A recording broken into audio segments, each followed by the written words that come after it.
Hat, sunglasses, Pepsi, notes, sources, thick skin, check. You already know. Let's go.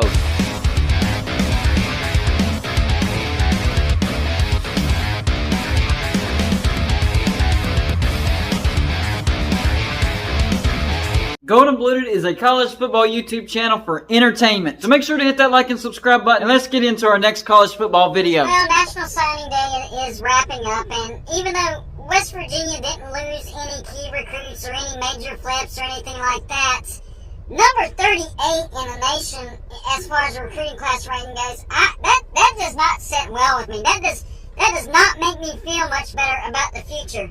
We do have some good recruits in there, but at one point, Neal Brown was recruiting in the high 20s, low 30s. 38, it looks like we're slipping. Oh, and if you want to compare to last year's recruiting class rankings, last year we were 35th. So, yeah, it's actually a little bit worse than last year's, not better. And is it just me? Is any other West Virginia fan sick of these stupid press conferences that Neal Brown holds? The stuff that he says gets on my nerves. Like announcing that we have 2 openings on the offensive side of the ball as far as coaching goes, and one of them is the offensive coordinator. Yeah, you think Graham Harrell left West Virginia for Purdue, and we haven't hired anybody since.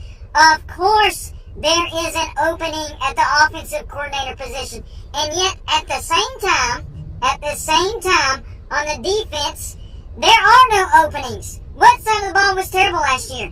Defense. What side of the ball kept us in games that we shouldn't have been in games? Offense. And I know we started slipping there towards the middle and end of the season, but that was because Neal Brown started meddling in the offense. First 4 games of the year, West Virginia was a top 25 offense. Then all of a sudden, as if magically, West Virginia's offense starts looking different in the Texas game, and it starts to look mediocre at best. We were top 25 offense when it comes to first 4 games of the year, and yet we finished 60th. How does that happen? I'll tell you how it happens. It happens when the head coach doesn't give full and complete control over to the offensive coordinator. And that's probably the main reason why Graham Harrell left West Virginia. He knew he didn't have total and full control, and that wasn't changing. Neal Brown has proven he's not going to change. And I'm not here to bash the guy. That's not what I'm doing, although I'm sure it comes off that way. I'm just saying, if you want to get better and what you've done hasn't worked, then you have to change by necessity. You can't keep doing the same thing over and over and over and expecting different results. We all know that is the definition of insanity. Is West Virginia going insane? That's what it looks like, because we keep doing the same thing over and over and over and expecting different results. It's not going to happen. We have 5-7, 6-4, then 6-7, then 5-7. We're regressing. And I look at next year's schedule, we could be a 4-win team. A 4-win team. And that's if we win the backyard brawl at home. And I think we can beat Pitt, but if we're a terrible football team, even home field advantage might not be enough for West Virginia to beat Pitt at home. That's how bad we can be. I'm going to be at that game. I am not pulling for West Virginia to lose that game. Do not get this twisted. I hope West Virginia proves me completely wrong. I hope we go like at least, at minimum, 7-5, 8-4, 9-3, and then really blow me away. 10-win season, that would be amazing. That's not happening though. I'm expecting a 4-win season and more depression. And will it finally be enough to move on from Neal Brown? Because all the excuses are gone. 2020, COVID. And we actually had a decent year that year, 6-4. And then the NIL. We all have to get used to NIL. Well, guess what? Everybody has to get used to the NIL, not just West Virginia. And then, we had transfer issues. And, the offensive coordinator didn't work out. And, it was a Shane Lyons. Well, Shane Lyons is gone. And we're going to have a new offensive coordinator. We're starting to adjust to the NIL. COVID, yeah, you can't use that as an excuse. So all the excuses are gone. So if we have a terrible year this year, what's the excuse going to be? I don't know. I've ran out of excuses. And I was actually called a Neal Brown apologist because I did back him up in the offseason. I thought we went out and made some great moves on the offense. Got a new offensive coordinator, Graham Harrell, proven offensive coordinator. Top 20 offenses at USC. Graham Harrell has proven if you give him full and complete control, he can put out a top 20 offense. And that's what we were doing at the beginning of the year. We had a top 25 offense, close enough, right? So it just doesn't make sense. It's like the rationale of the coach is like, I know that works, but I still want to do it my way. Well, all the excuses are out the window, and you keep doing it your way, and we're going to keep failing. And the West Virginia fan base is different from other fan bases because, number one, we don't have a professional team in the state, so we live and die by West Virginia. Number two, we don't have 2 Power 5 universities in the state. Yes, there's Marshall, and they carry probably like 3 counties, something like that.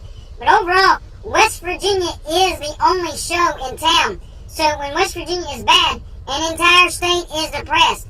And on top of that, West Virginia is top 15 when it comes to percentage of fan base that lives outside of the state of West Virginia. Even me, myself, I live outside of the state of West Virginia. So it's a big fan base, the entire state of West Virginia depressed, a large fan base depressed, and it's because we have stopped making good decisions.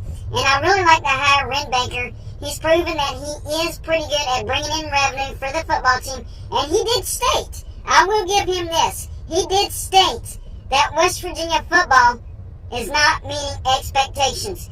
That needed to be said. It is time to quit with the butt kissing. It's time to stop with the excuses and all that stuff. It's time for results. It's time to do things different. It's time to say, hey, what we're doing is not working. We have to do something different. And if it's doing something different, Neal Brown, okay, let's do something different with Neal Brown. But we can't keep doing the same things with the same person. That has to stop. So if there isn't some personnel change on the defensive side of the ball in this offseason, major red flags.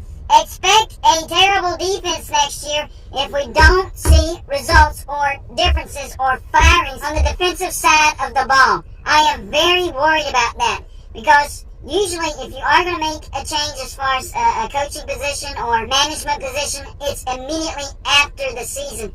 And we haven't seen it. We haven't seen any switches, any firings, any demotions, any probation, whatever you want to call it, on the defensive side of the ball. So that is extremely worrisome.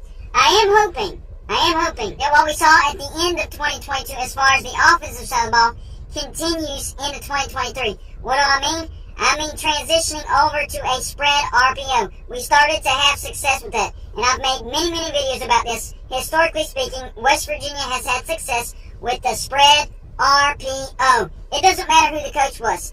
The most success we had under Don Nehlen was when we ran the spread RPO. The most success that we had under Rich Rod was with the spread RPO. Bill Stewart, spread RPO. Even Dana Holgerson, who ran the air raid offense. The most success we had in a regular season was that 1 year with Skylar Howard in 2016 when we ran the spread RPO 10-win season. That has to be West Virginia's identity. Oh, we're going to Blue Dude. College football has changed. You're not going to catch anybody by surprise. I know.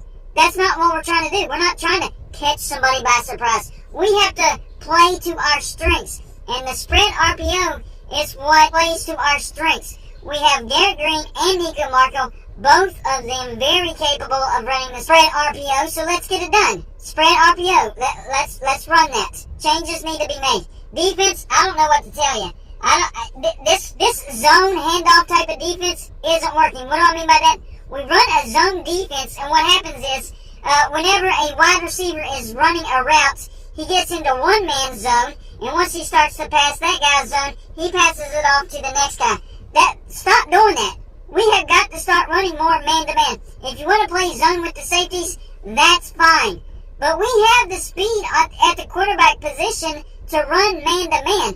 This hand it off to the next guy's zone isn't working. They're finding the holes in our zone. And the holes in our zone is like Swiss cheese. The middle of the field was absolutely wide open on almost every single play that the opposing offense ran. Get rid of that.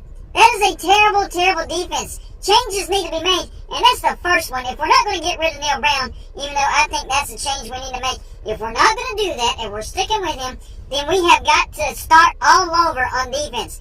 That type of defense is not working. It's terrible. Start running more men. 38 in the recruiting class. Yes, that does not make me more encouraged than what I was. That doesn't help at all. In fact, it makes me worry even more.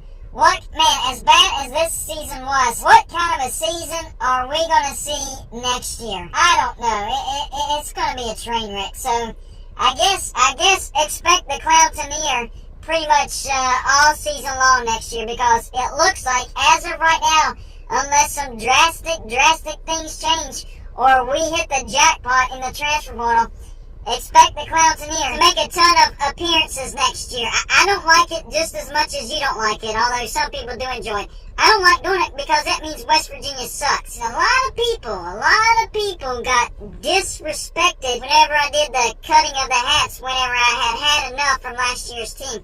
I tried to make it very, very clear that those two hats, number one, they were very, very, very old. I never wore them because they were that old. They were unwearable is what they were. Those hats were unwearable. But for whatever reason, I'm not allowed to get mad and show my frustration, and that was showing disrespect. And I did do an apology video and all that stuff, but I'm sorry, when I get angry, I get emotional, and I have to vent. I've got angry many times about West Virginia and done stuff like that. That was the first time I ever did it on camera, and I guess that's what made everybody mad, is because I actually did it on camera. So I have to deal with that as well. It's just not looking good in Morgantown when it comes to football. On the bright side, basketball is looking really, really good. I think we're an NCAA tournament team, perhaps a Sweet 16 team. Barely not ranked. I think if we beat Stony Brook, and we will, they're not a very good team, I do think that West Virginia gets ranked in basketball, which is something that West Virginia football can't say that they've done in 4 years. The entire 4 years that Neal Brown has been at West Virginia has not been ranked in the top 25, not the AP poll, not the coaches poll, not the playoffs poll. Not one time. That's how bad it is right now. And honestly, I'm just sick of it. I'm not trying to bash anybody. I'm not trying to give our university a bad name. I'm just sick of it. Something has to be done. So y'all let me know in the comments section, do y'all think there's any hope, seeing that there's not been any changes on the defensive side of the ball? Graham Harrell has left. And our recruiting class ranking for 2023 so far is 38. Yeah, I'm not feeling it, guys. I'm not feeling it. But are you feeling it? Do you have hope for 2023? If so, let me know what gives you hope. Listen, I want to have hope. I'm not dead set on being negative. I want to have hope. So if you have actual hope for West Virginia as far as us having a better year than what we did last year, let me know why you have hope, so I can have hope as well, because I want to have hope. That's all I got for this show. Like and subscribe if you haven't already, and I'll see you on the next show.